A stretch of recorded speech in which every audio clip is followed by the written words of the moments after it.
Ebusia December mu ana yewoyi. Na Ghana haso de si December mu energy nko a. Date ya di Christmas e wo Ghana hase no enhye da emu na so. Se de ekromu asi ache no. Ebusia embura adwene nti ase so. Aha Kotoka International Airport. Ebusia hwe car parking space na ewo Kotoka International Airport ho no. Hwe se de ho no nyina asi ayemma ache so a. Unya baby mpo mapake car. Ahofo ba ana omo Ghana eba be di Christmas na busia ye hwe video da ho no yinso aha enso accra mo hwe omo car parking space ho se di ho no asi ayemma akire so a unya baby mpo ana wapake car ebusia di patom ahodo a Ghana ha no for 30 December no eburu adwen ene entiase so na esan se di patom ahodo Ghana hanma baby Christmas ya awofo dodo na ana abefa yimunti no ama nipa panefo enso adoso omode omo afremu a ebi mu eyi subanboni edi ensem fata ye Ghana police fo a omo Ghana hase ebo mo homodin bia se omo be protect eye ahofo no dodo a Ghana hase no mu a omo ba for holidays ni ade no police fo ebo mo homodin bia nenso ya police fo no mu so bi nso eyi subanboni bia di edi kire eye awofo no mu bia omo Ghana hase ebi ana eda ho no mayehui na omo share omo experience ahodo a omo ne Ghana police fo no mu bi enya na utimu nse efa baabi no eye na efa baabi nso no utimu nse anya wo mo de intebusua ye hwe na yentie wo na afi ye hwe ensema ahodo a Ghana fo no mu bi nso eka efa eye ensema ahodo a eye awofoi ekwaya eye ya police fo enso di omo fa so no ensema ahodo a eye Ghana fo no mu bi nso eka edefa ho emra ani edin da bonten niamu ye nipa ba the way I was treating you and very bad. Last night I was kidnapped and robbed by the police in Ghana. I was kidnapped by 3 masked police officers. They covered their license plate. They didn't have name badges on. They completely covered their face. And as soon as they decided they wanted to take us, they took our phones and my camera. So I couldn't record. I couldn't contact anyone. I couldn't even look up, what was legal for the police to do. And obviously, not sure the law would have helped. They are the law like that. So the Uber driver that picked us up at the end of the night told me that this is something that happens frequently. The police set up these checkpoints all over the city and they'll stop you for anything. Like you could not come to a complete stop. You could have something on you. You could do nothing and they will stop you. And if they find out that you're American or they suspect you might have money, then they will take you. They decided they wanted to take us. They heard my accent because they asked me a question and I had to answer. And they checked our bags, they checked our whole body. And when they looked inside my bag and they saw that I had cash, they decided I needed to get in the car. So they told me to get in the car. I tried to ask why. I tried to say, like, is there anything else we can do to handle this? No. So they told me to get in the car.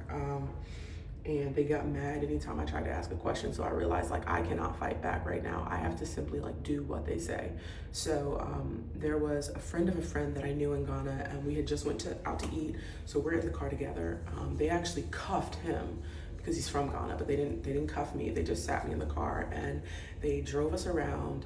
Little did I know we were driving in Accra the whole time, but I don't know where I am. I don't have my phone. It feels like we're getting further and further from where I'm staying. Like I'm feeling, I'm feeling terrible.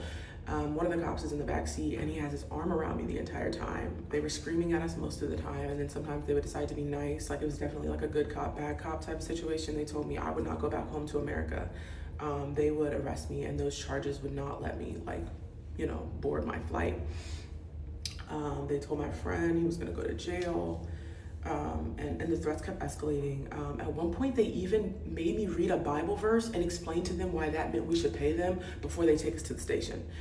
This was the most nonsense I'd ever heard in my life. But again, they're all armed. There are big ass guns in the trunk. At one point, there were 5 officers with us, and then at other points, there were 3. Like there was no leaving. There was nothing. So at one point they pulled up at an ATM and they told me, take out as much as you can. Are you dumb? Do I look like I'm fucking dumb? And I know y'all are probably like, why'd you get in the car? Why did I get in the car? I didn't have a choice.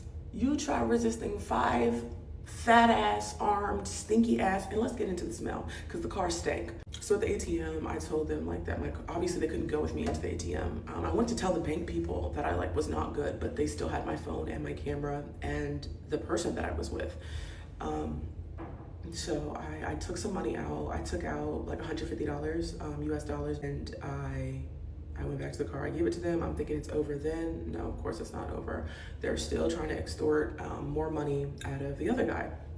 So eventually they get about $400, and I'm tweaking because I'm like, I need to be up in the morning. Like, where am I? Who am I? Like, I just felt, I've never felt powerless like that in my life. So I said all that to say, if you're going to Accra for Dirty December or going at all, make sure you don't, I guess, look rich. I didn't even have on any designer. I had on a cheap outfit. It doesn't matter. Don't talk back to the police because they will straight up take you. Thankfully, I'm not physically harmed. $150, that's nothing. They don't know that, but I'm gonna be okay, and I thank God for that. I thank God for his covering. And yeah, just wanted to tell my story. This is why you need to be careful in foreign countries. I booked an apartment on Airbnb in Accra. It's a nice apartment, and the thing about the complex is I stay here all the time, but I've just gone with a private renter at this point. He brought cleaners to my house. I already said, don't bring the cleaners. I'm not going to be in. He brought the cleaners, and the cleaners stole $300 out of my money. I had a stack of money, dollars, and they stole the money, thinking I wouldn't clock because it's just a little bit of the dollars that I did have. You need to be careful. I went through Airbnb, and now I have to report it back. And I've gone to the owners and told them that your cleaners have stolen money. They said, are you sure? Are you sure about it? I've left my bag inside the wardrobe. Whenever I come in and my headscarf is hanging over the wardrobe, they open the wardrobe to go through my shit. If you're cleaning someone's house, why would you open the wardrobe to look through their clothes? It doesn't make no sense. My bag was in there with the money. And they stole it. Okay, granted, it wasn't even a lot of money that they stole, yeah? But it's more about the violation of someone coming inside your house, going through your stuff, having a look at what they like, what they don't like, and taking your money that you fucking work for. Start to just do this comparison that I find so stupid. And if you have a problem with how people do things in their country, then stay in your country. I find that a lot of people go into Ghana with very interesting expectations. Ghana is a beautiful country. I am so proud of my country. I love it. I never feel like I ever lack anything when I go to Ghana. Everything that I can find in America, I can pretty much find in Ghana. Ghana is safe. You know, a lot of other African countries are struggling with safety. There's a lot of different issues that are going on, but it's a good country to go to if you want to experience Africa. Ghana is not America or Canada or wherever you're from, or Europe. It's just not that. And there's certain things that you're gonna notice when you go that are gonna be different from what you're used to. You do not get the same experiences as wherever you live or where you come from. Even when I go to Europe, been to Europe many times, things are different. I can't expect America and Europe, and and other way around, I can't expect Europe and America. Like that, it just doesn't work that way. So why is it that when people go to Ghana or when people go to different countries in Africa, they are so ignorant to the point where it's disrespectful almost. They're rude to people in Ghana. For example, there's an airport situation that I experienced that I'll go into. Rude to people at the airport, rude to service workers, restaurants. What's the point of traveling if you can't adapt to people's culture? Don't get me wrong, there may be some things that may frustrate you, but why put your anger out there, or why be disrespectful to people? Why do you need to be disrespectful? Went to the airport yesterday as I'm heading back to America, and I was taking the Delta flight. So it was Accra to Atlanta. It's a new flight that they recently started last week for the holiday season. And when I checked my bags in, they let me know that there's going to be an additional screening at the gate. No problem. Me being from America, I've seen it all. Me traveling Europe and all these other places, I've seen it all. I've been through additional screening before. It happens. Sometimes America requires, when you're coming back into America from X, Y, and Z country, they require the country to do an additional screening at the gate. I've experienced it. So it was my turn. I got to the gate and they had fenced off the gate, the Delta flight. They fenced off the gate and they had tables lined up for additional screening. So you get there, they check your passport and your boarding pass, and they tell you to proceed to a table. You get pat down, they go through your bags, they check your bags and all that good stuff, and they let you go and sit down and wait for boarding. It was my turn. I respectfully went and did as I was told. And there was a mother and son that were in line behind me. So the son, it was his turn to get pat down and checked or whatever. And the mom was like kind of in her phone and she didn't like notice, I don't know, whatever, but she was waiting for her turn, but she was just kind of, so they're patting her son down and she comes out of nowhere and starts screaming, "What are you doing? What are you doing?" to the airport worker.